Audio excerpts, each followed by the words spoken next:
আসসালামু আলাইকুম গাইস। তো চলে আসলাম অ্যানাদার ভিডিও নিয়ে।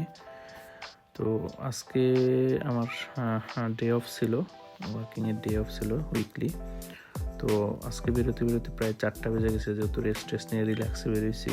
তো তাপমাত্রা তারপরেও খুব হেভি ছিল, যেহেতু এখানে সন্ধ্যা লাগে 9টার পরে মাগরিব আজান দেয়। তো সেই ক্ষেত্রে 4টা অলমোস্ট দুপুরই বলা চলে।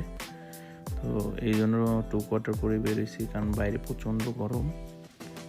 তো রিল্যাক্সে একটু বেরোইছি যেহেতু ছুটির দিন। আর যাব, এটা হচ্ছে আমাদের বাসার পাশেই একটা স্কুল, প্রাইমারি লেভেল স্কুল। আসলে এটা আমাদের বাসা থেকে 2 বাসা পরেই আর কি এটা। তো এখন যাচ্ছি, আমার হাতে যে একটা প্যাকেট দেখতেছেন, এটা হচ্ছে এয়ারবাড নিয়েছিলাম জেবিএল ব্র্যান্ডের। তো ওইটাই আর কি প্রথমে ব্যাগ দেবো, ওইটা ওরা দিয়ে গেছিলো। ওইটা হচ্ছে একটু প্রবলেম আমার কাছে মনে হয়েছে, যার কারণে একটা ব্যাগ দিয়ে দেবো। এটা হচ্ছে পোস্ট অফিস। আপনারা হয়তো বা যারা ইউকেতে থাকেন তারাও জানেন, এখন মানে ইউকের ম্যাক্সিমাম কাজ পোস্টের মাধ্যমেই চলে। তো এখানে যেহেতু সিরিয়াল মেনটেন করে, আমার হচ্ছে এই একটা লেবেল দিছিল, ওই যাদের থেকে কিনছিলাম সেলার একটা লেবেল দিছিল। ওই লেবেলটা প্রিন্ট করে এটা হচ্ছে ব্যাগ দিব। তো সবাই সিরিয়াল মেনটেন করে, সেই জন্য আমি আবার সিরিয়াল দাঁড়াইছি। দেন ওদের শেষ হইলে আমার কাজটা শেষ করবো। আর এখানে আপনি একটা জিনিস বলে রাখি, এখানে যে কোনো জিনিস প্রিন্ট করতে গেলে মিনিমাম 85 পেন্সি লাগে, অলমোস্ট বাংলাদেশে 120 টাকা 100 টাকা এরকম একটা A4 পেপারে প্রিন্ট করা। তো আমার লেভেল প্রিন্ট করে একটা ওরা আমার একটা ডকুমেন্ট দিছে যে আমি মানে ব্যাগ দিছে, ওটা একটা অ্যাপ্রুভমেন্ট দিল। তো এখন যাব একটু কেনাকাটা করতে। তো এটা হচ্ছে রেল স্টেশনে যাচ্ছি, যেহেতু 9 মিনিট পরে রেল, তো ভাবছি আর লেট না করি, যার কারণে রেল স্টেশনের দিকে রওনা হই। এই দেখেন রেল স্টেশনের পরিবেশ। সব রেল স্টেশনে বসার মতো সিট থাকে না, তো যেহেতু এটা ছোট স্টেশন, তো সেখানে বসার ওরকম সিট দেয় নাই, কিন্তু পরিবেশটা খুব নিট অ্যান্ড ক্লিন। আর এখানে হচ্ছে আমরা 2 নম্বর ইসে আছে প্ল্যাটফর্মে। 1 নম্বর প্ল্যাটফর্মে গেলে ঘুরে যাইতে হবে। আপনি যদি রেল রাস্তা বাংলাদেশের মতো দৌড়ায় ক্রস করেন, তো এখানে 1000 পাউন্ড পেনাল্টি। ক্যামেরা আছে এখানে, সাথে সাথে হুইসেল বাজবে আপনি রেল স্টেশনে রেল লাইনে নামার সাথে সাথে। তো দেখতে দেখতে আমাদের ট্রেন চলে আসছে। ট্রেনে যাইতে আমাদের এখান থেকে বাসা থেকে বেশিক্ষণ লাগে না, পেরিবারে যাইতে 2-3 মিনিট, মোট কথা টোটাল উঠতে নামতে 5 মিনিটের মধ্যে আমরা পৌঁছায় যাব। সেই ক্ষেত্রে এখানে প্রথমে অবশ্যই আগে নামতে দিতে হবে, এখানে সিরিয়াল মতো উঠতে হবে, সবাই সিরিয়ালে দাঁড়ায় যায়। প্রথমে নেমে গেলে দেন আস্তে আস্তে একজন করে উঠে। তো দেখতে দেখতে উঠে পড়লাম। আসলে এই দিনের মতো বিজি ট্রেন আমি খুব কম পাই, আর এই সময়টা তো আরও কম পাই। তো আজকে দেখলাম খুবই বিজি ছিল ট্রেনটা, বসার মতো সিটও খুব কম ছিল। তো আর এখানে সব বলে দেয়, অ্যালাউন্স করে, প্লাস মনিটরে দেখায় যে নেক্সট স্টেশন কোনটা। তো আপনি আপনার গন্তব্য মতো নেমে গেলেই হবে। তো আমরা চলে আসছি এখন মোটামুটি মার্কেটের পাশে, এই যে নেমেছি স্টেশনে। তো এখন আমরা যাব কিছু কেনাকাটা করতে। এটা ওয়ান স্টপ শপিং সেন্টার নাম, অলমোস্ট সব কিছু আছে এটার মধ্যে, সুপার শপ থেকে শুরু করে। আমি একটা জিনিস দেখলাম নতুন, জেডি ব্র্যান্ড, আমাদের বাংলাদেশে তাসকিন আহমেদ মেবি নিচ্ছে। তো এদেশে জেডি অ্যাভেলেবেল। স্নেকার্স অনেক প্রাইস একটু হাই, বাট প্রোডাক্টগুলো খুব অ্যাডিডাস, নাইকি, ভালো ভালো ব্র্যান্ডের ওরা শ্যু সেল করে দেখলাম। তো আমি জেডিতে কয়েকবার গেছি। এখানে আনফর্চুনেটলি মেয়েটার ভিডিও চলে আসছিল। যাই হোক, এটা হচ্ছে সেই শপিং মল। তো আমরা এখন যাব পাউন্ডল্যান্ডে, এখানে একটু চিপ পাউন্ডল্যান্ডে সব কিছু।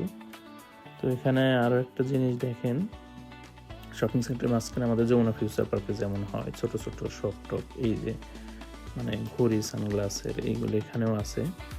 এটা গোল্ডের দোকানও আছে ভিতরে, মানে স্পেসিফিক গোল্ড আলাদা বা এই ফ্লোর আলাদা এরকম না, সব কিছু একসাথেই পাবেন। আর এটা হচ্ছে 3 এছাড়া সিমের নাম। মূলত এই সিমটা একটু ইউকেতে ভালো নেটওয়ার্ক আর অফারগুলো ভালো দেয়, আমি 3টা ইউজ করি। আর এটা হচ্ছে পেস্ট্রির দোকান। এগুলো আসলে পেস্ট্রিটার প্রাইস একটু বেশি মনে হয়, মানে আমাদের বাংলাদেশ তুলনায় হওয়াটাই স্বাভাবিক। টেস্টটাও একদম অ্যাভারেজ, একদমই যে ভালো তা না, আবার একদম খারাপ যে তা না, বাংলাদেশের মতোই, বাট প্রাইসটা একটু বেশি। আচ্ছা, এটা হচ্ছে পাউন্ডল্যান্ড। তো এখানে maximum product 1 pound, 2 pound, 3 pound, 4 পাউন্ডের মধ্যেই হয়, ম্যাক্সিমামই 1 পাউন্ড। তো দেখেন এখানে সব ধরনের সব কিছু, আপনার সাংসারিক, পার্সোনাল সব কিছু এখানে পাওয়া যায়। তো আমরা এখানে মূলত আসছি, শাওয়ার জেল শেষ হয়ে গেছে, আর সানস্ক্রিন নিব, আর কিছু আমার ওয়াটার বোতলটা নষ্ট হয়ে গেছে আগেরটা, তো এটা একটা নিব। তো এখানে ড্রেস আপও আছে, আপনারা দেখতে পাচ্ছেন সব কিছু এখানে আছে, যাবতীয় সংসারের ঘটি বাটি থেকে শুরু করে সব কিছু। আরেকটা জিনিস, যে আপনারা যখন নতুন যারা আসতেছেন ইউকেতে, তারা অনেকেই পাউন্ডল্যান্ড সম্পর্কে জানেন না। তো অনেকেই দেখেন নতুন সংসারের জন্য অনেক কিছু লাগে, বাটি, প্লেট, মগ। আমার মনে হয় বাংলাদেশ থেকে এগুলো হুদাই টেনে এনে কোনো লাভ নেই, কারণ এখানে অল্প টাকার মধ্যেই এগুলো পাওয়া যায়। তো আমাদের আসলে একটা ভুল হয়ে গেছিলো, আসলে আমরা একজনের বুদ্ধি শুনে বাংলাদেশ থেকে এইগুলো ক্যারি করছিলাম, এটা মোটেও ঠিক হয়নি, আর আপনারাও এটা করবেন না। এখানে সব কিছু পাওয়া যায়, খুব একটা যে প্রাইস বেশি তা না, অ্যাভারেজ। আর এখানে সব ধরনের চিপস আছে, আমাদের প্রচুর চিপস লাগে, যার কোনো চিপস খাওয়া হয়, বিস্কিট, হরেক রকমের বিস্কিট আছে। আর এটা হচ্ছে ক্রোসান, আর এই বিস্কিটটা আমার সবচেয়ে ফেভারিট। এটা আপনারা যারা নিউইয়র্কে নতুন আসছেন ট্রাই করে দেখবেন, এটা খুবই মজাদার। আর আমার প্রচুর চকলেট খাওয়া হয় এই দেশে এসে। বাংলাদেশে থাকতে আমি আসলে চকলেট এত খাইতাম না, বাট এই দেশে চকলেটগুলো খুব মজার হয়, যার কারণে বিভিন্ন টাইপের আমি ট্রাই করি, এক এক রকম। তো টেস্টগুলো ট্রাই করি। আর প্রচুর ড্রিঙ্কস চলে আমার মনে হয়, আমার দেখা, আপনারা অনেকেই জানেন আমি সৌদি আরব 2 বছর ছিলাম, বাট এই দেশের মতো ড্রিঙ্কস কোনো দেশে মেবি খায় না। প্রচুর পরিমাণ ড্রিঙ্কস চলে, কোক টোক, বিয়ার, তো এটা ওদের ট্রেডিশন, ওরা চলে। বাট কোক, সফট ড্রিঙ্কসগুলো এদেশে হিউজ চলে। আচ্ছা, আরেকটা বিষয় হচ্ছে, এখানে অবশ্যই কেনাকাটা করতে হলে বাসা থেকে ব্যাগ নিয়ে আসেন, না হলে এটা অবশ্যই টাকা দিয়ে কিনতে হবে, সেটা কাঁচা বাজার করে না যাই করুন। আসলে ভিডিওটা লং হয়ে যাচ্ছে, যার জন্য আমার অনেক কাঁচা বাজার, বাংলাদেশি সবজি কিনবো বাংলাদেশি সুপার শপে, এটা আমি নেক্সট ভিডিওতে ইনশাল্লাহ আপনাদের দেখাবো। তো আমার আপাতত আজকে কেনাকাটা শেষ, সবাই দোয়া করবেন আর আমাদের অবশ্যই সাপোর্ট করবেন, যাতে ইউকে সব আপডেট আপনাদের আমি দিতে পারি। আর কারো কিছু জানার থাকলে অবশ্যই কমেন্ট করবেন, আর আমার ভিডিওটা অবশ্যই শেয়ার করে দিবেন। আর দেখা হবে ইনশাল্লাহ। আল্লাহ হাফেজ।